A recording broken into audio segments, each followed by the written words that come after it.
So today's model really went for it with the poses. She did really beautiful, expressive poses with lots of twisting and stuff. And so to honor that, we need to do the same thing with our drawings. We've got to be bold and be adventurous. So we're going to break down 2 of the poses and see if we can just find the components that we really need to keep in the 1 and 2 minute drawings. And I'm going to remember to say it this time. My name is Kenzo. This is Love Life Drawing. This video is part of Figuary. So there's more information about what that means below if you don't know. But basically you can do this practice session on the Croquis Cafe Vimeo channel.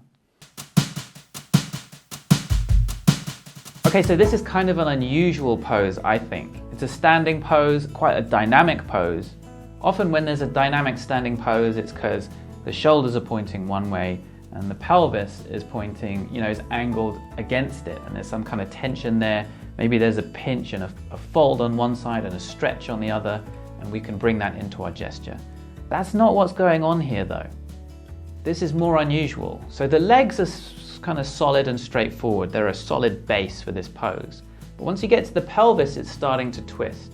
And then the twist continues up the torso, right? That overall twist is a big part of the pose, but that's not all, because the rib cage is kind of set back against the pelvis a little bit, almost like she's kind of twisting and leaning back. So you want to get that into the S curve that you bring up the spine. And then instead of there being like a fold and on one side of the torso and a stretch on the other, both sides are kind of have the same S curve going up them. I hope that makes sense. The other thing that I want to say is, even though there's a lot of stuff happening in the torso, don't make it super long, right? Don't elongate it. That would be a really kind of common thing to do. Another thing is, don't just focus on the lines that go up and down the sides of the torso, right? And the whole figure. We often think of like a figure as, in terms of lines, as kind of being, okay, there's lines down the torso and then lines down the legs. But remember to find lines that go across the figure. So I hope I haven't like overcomplicated this pose. But, remember what we were doing with Richard Powell was elongating the legs a little bit relative to the torso. Don't bring up the head above the shoulders. That's something we often assume is like the head's above the shoulders. But you can see that line across the shoulders is cutting off the bottom of her head. So, you want to bring that into your drawing too. All in, 1 minute. It's a 1 minute pose. I did it a couple of times, and full disclosure, I had some false starts too, because it is a more unusual pose.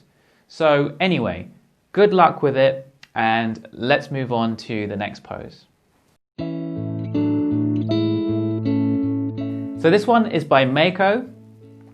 It's another 1 minute pose, not much time at all. And she said what she really wanted to get in here was this kind of upward flow of the pose from the left thigh all the way up the torso, and actually the head carries it on, right?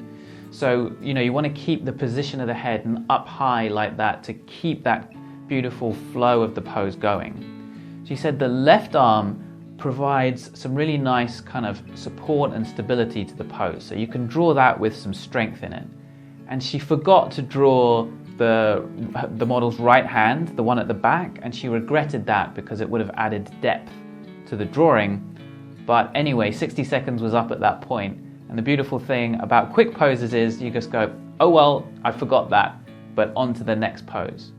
Another thing that she mentioned was when you can see the sort of bottom of the neck, which we can really clearly here, that's almost always important enough to bring out in the drawing, even when you've only got 60 seconds.